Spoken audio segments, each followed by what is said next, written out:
What if I go strong?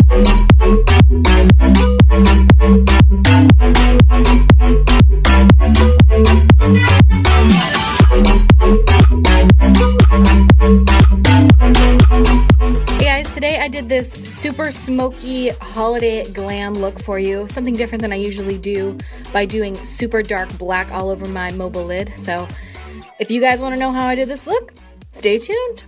I started off by using the L'Oreal Pro Glow Foundation and my Miracle Complexion Sponge by Real Techniques. I wanted a little more coverage, so I used the Dermacol foundation, and I just patted that all over the areas of my face that typically are more red, which is usually down in my little jowl area.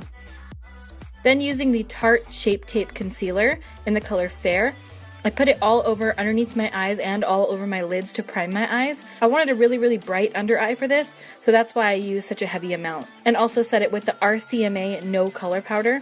This is a good setting powder for under the eyes. I do fear it does have flashback though, so don't use this if you need to be in flash photography. Then using the Melt Cosmetics Dark Matter Eyeshadow Stack, that's the only thing I used for this entire look, and I really love the way it turned out. I started off by running the colors Blur and Enigma into my crease, just mixed together to give a nice transition. Then taking the Jumbo Eye Pencil from NYX in the color Black Bean, I run that all over my mobile lid and then blend out the edges in a downwards patting motion to really just soften the edge so that there's not that weird, harsh, chunky edge.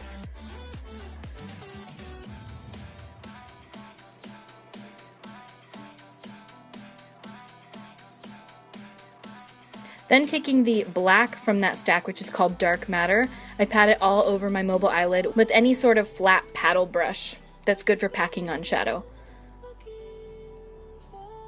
Then to blend out the edge, I take Enigma and Blur on my brush and just run it together. This is the Zoeva Luxe Soft Definer brush, and I like it because it's a natural hair brush and it really blends well. So just continue blending the red shade up right above the black and right into it as well. Don't worry if the red gets down onto the black that we put on our mobile eyelid, because I'm going to pat some more dark black over that at the end so that it really deepens it back up.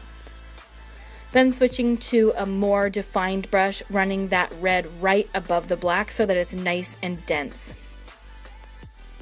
This is a super blended look, so make sure that you're really blending throughout each step, because you want that red shade to be really dense near where the black is and then to really soften out. I also ran some of that Enigma color right underneath my lower lash line. Because I had been baking my face with the RCMA No Color Powder, I just wipe off any of the excess and then my face is nice and set. For mascara, I use the Smashbox Full Exposure Mascara. And it doesn't honestly matter what mascara you use, but this one is really good. This was my first time using it. It's just a little sample size, and I actually really like the way that it worked. It really separated my lashes, made them look really long, and I feel like it's super black. I'll definitely be using this one again. For my lashes, I'm surprise using Cocoa Lashes in Risque, because they're the most beautiful, long, flirty, fluttery lashes ever, and they don't wing out at the edge, so because this look doesn't have a wing liner, it works really well for rounded eye looks. Then I just run black eyeliner through my upper and lower waterline. I don't show myself doing my brows, but for this I'm using the Ofra Semi-Permanent Eyebrow Gel in the color Khaki. I usually use my ABH Dip Brow, but I didn't use it for this. Then taking a flat Morphe brush, I am running some Tarte Shape Tape Concealer right underneath my brow to really clean it up. You can see I did really straight brows today because I wanted this look to be pretty edgy. I actually centered this entire eye look around this highlighter that I'm going to use, but I'll talk to you about it in a second. Then using the Kat Von D Shade and Light palette, I am just contouring and bronzing up my face to make it not so flat and one-dimensional, as you can see that it is here.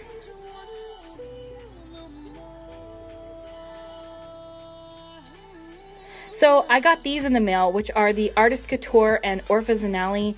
This is her color Slaynali, one of the two. And I wanted to really do an avant-garde style, super smoky look and really feature these pigments that she sent. They're a highlighter essentially, and that's how I've seen them used.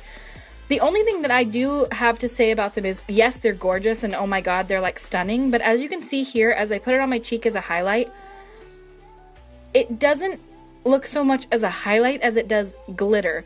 So for me personally, I don't think that I would use these as a highlight unless it was for a super avant-garde style look, because as you see when I blend it out, it's just glitter on my cheeks. So honestly, I would use these mixed in with some sort of setting spray and use them on my eyes instead. They're gorgeous and so pretty and so glittery, but they are not, in my opinion, the best thing for an everyday highlight, clearly, but for a highlight in general, right when you pat it on, it looks okay. And I had sprayed my face here first too to give it something to stick onto, but even then, as you see when I blend it out, it just sort of blends away and leaves glitter. So I was a little disappointed in the fact that it wasn't so pigmented. I thought it was really going to stick on that area, but they're gorgeous nonetheless. I just probably wouldn't use them as a highlight.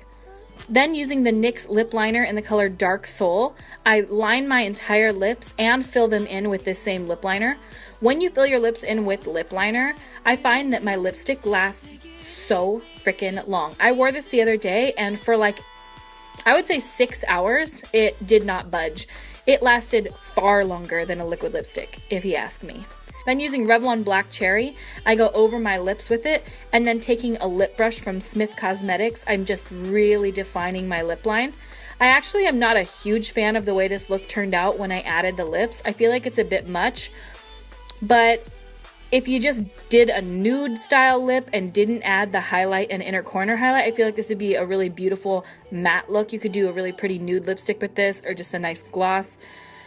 You know I'm not a huge fan of lipsticks. You can see that I tried some of that highlighter on my lip, and I'm covering it up in my inner corner because I felt like it just was too much. I preferred the look to be a lot more matte than I did, so I threw some Tarte Shape Tape Concealer over the top and then powdered the inner corners. This added for a little bit more of a messy look at the end, which was unfortunate because of the amount of time I spent on it. I'm also taking some of that RCMA No Color Powder and patting it over the top of my lips to mattify them and keep them in place all night long. And that's the finished look, guys. I hope you guys like it. I have had a ton of requests to do it since I posted it yesterday on Snapchat. I know my skin looks like a bag of dicks in this video, and I don't know why. Honestly, it's either the lens or my skin just is a bag of dicks. I don't know. But I'm going to work on it. I'm trying to perfect it. I'm using some new products on my skin to make that texture get out of here. But I love you guys so much. Thank you so much for watching, and I will see you at my next video. Bye!